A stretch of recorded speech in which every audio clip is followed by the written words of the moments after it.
Hello everyone. In this lecture, we can learn about adaptive equalizer. So in the wireless communication area, we always deal with sending a signal and receiving the signal.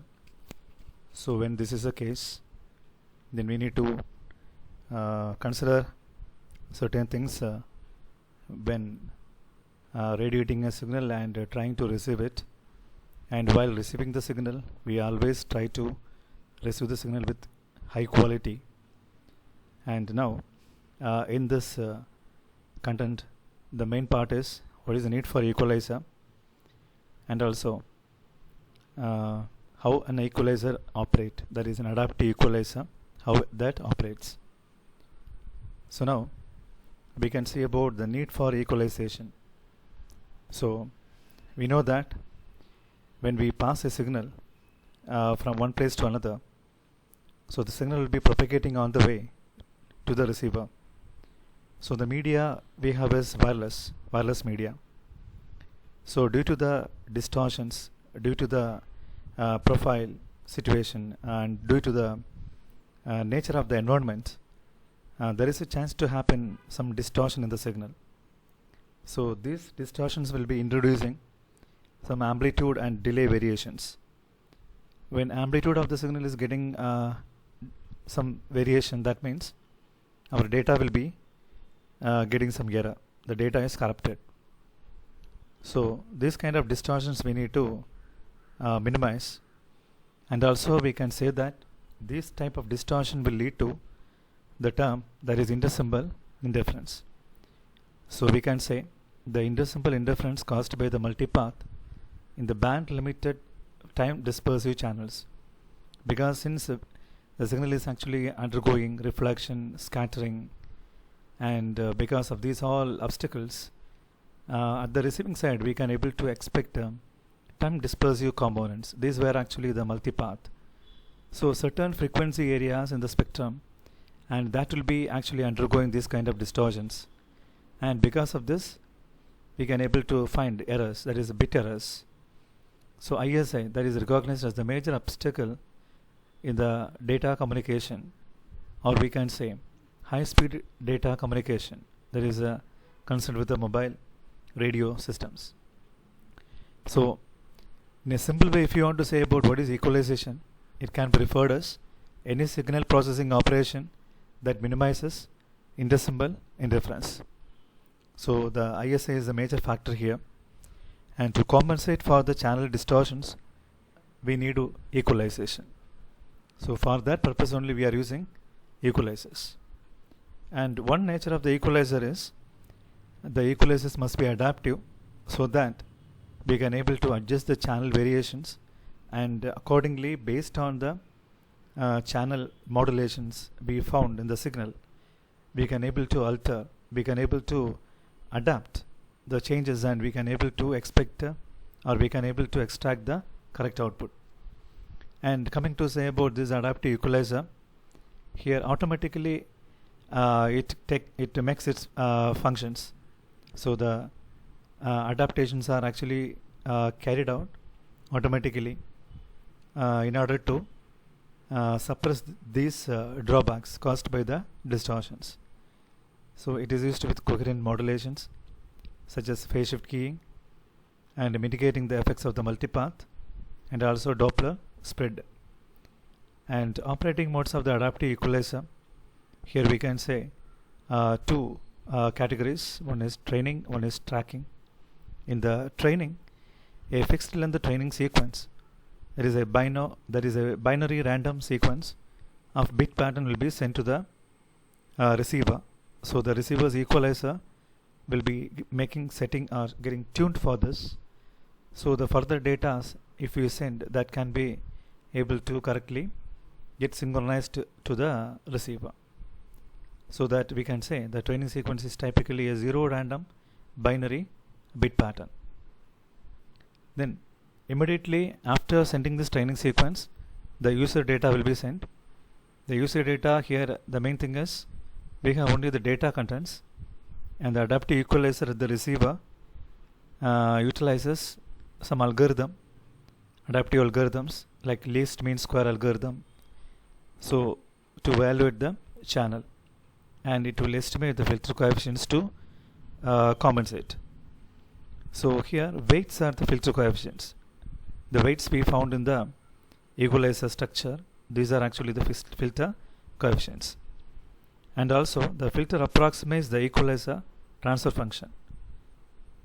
And the matched filter we use in our structure of the equalizers, it actually improves the SNR. So the matched filter can be used to improve the SNR value. So accordingly, due to the time changing or time varying aspect of the channel, the equalizer will start its function, it will update its filter values, so finally it will suppress these kind of distortions, and we can able to extract a quite good signal with high SNR. So an equalizer is implemented at the baseband of the receiver, and the baseband complex envelope expression can be used to represent the waveforms.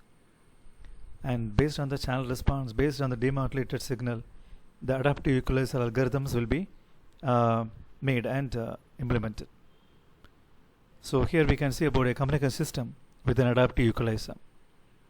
So here what we have is x of t is actually the original information. We can use the word x of t, or you can use the word xt.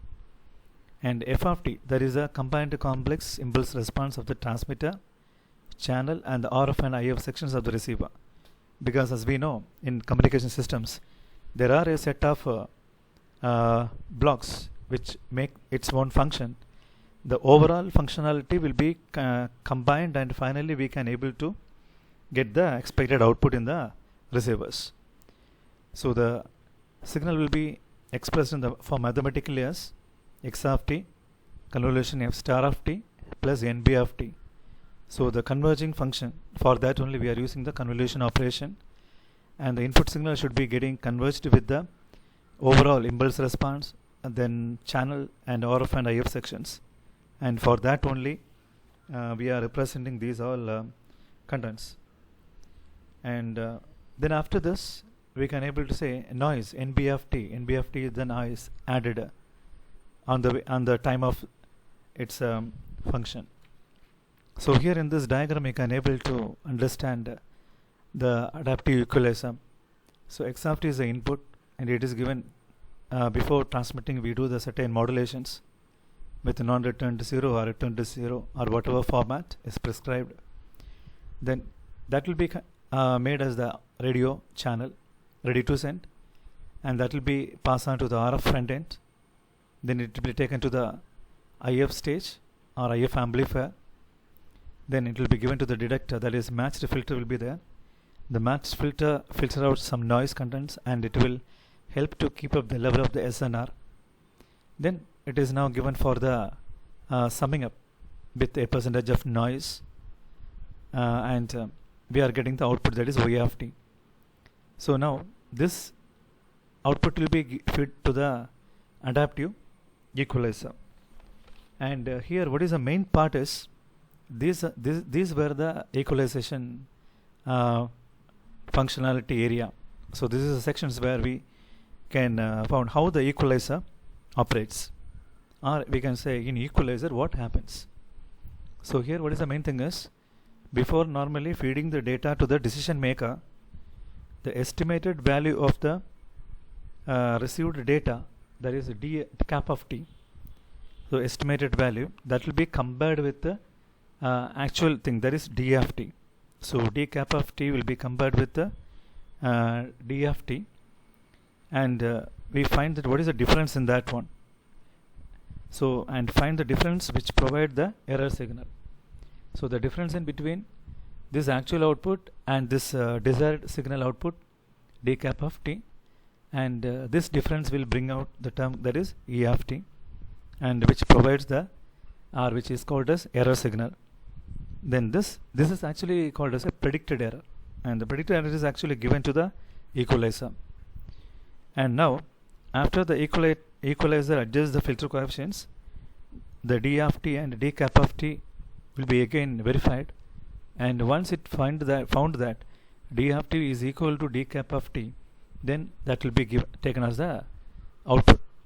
So that is the thing which we have which actually happen in the equalizer. So when comparing the d of t and d cap of t term, and once these value become equal, then we say there is no error. Okay, so just by minimizing the error we can able to tune to get the correct signal in the receiver. That is a part with here. And f star of t, as already told, the complex conjugate value, that is f of t, and nb of it is the baseband noise, and the convolution operation is here denoted as this star into. And if the impulse response of the equalizer we normally denote based on the transfer function h equivalent of t, then the output of the equalizer can be taken as d cap of t is equal to x of t converged with f star of t, again converged with h equivalent of, that is equalizer transfer function, in addition with nb of t converged with the equalizer. So this again can be simplified as x of t converged to g of t plus nb of t converged to h equivalent of t. So this is the format we can able to have here. So g of t is actually representing the combined impulse response of the transmitter, channel, and the RF and IF sections. Then we can mathematically express the complex baseband impulse response of such an adaptive equalizer, or we can use the word transversal filter, as h equivalent of t is equal to summation small into Cn del of t minus nt. So del of t making the duration, and the Cn again there is a complex filter coefficients of the equalizer. So thus we can say the desired output of the equalizer is x of t, that is the original data. So assuming if nb of t equal to 0, so the d of t term should be equal to x of t, that is the input should be equal to the output. So therefore we can able to simplify the term again, as here there is the g of t term that can be written as, that is a complex impulse response, can be written as f star of t converged with the equalizer transfer function in time domain. So we can say that is equal to del of t. So this is how an equalizer operates, and equalizer is most importantly needed now in the receiving side in order to remove the noise, in order to make the signal always to get received in an acceptable level. So that's all in the class now.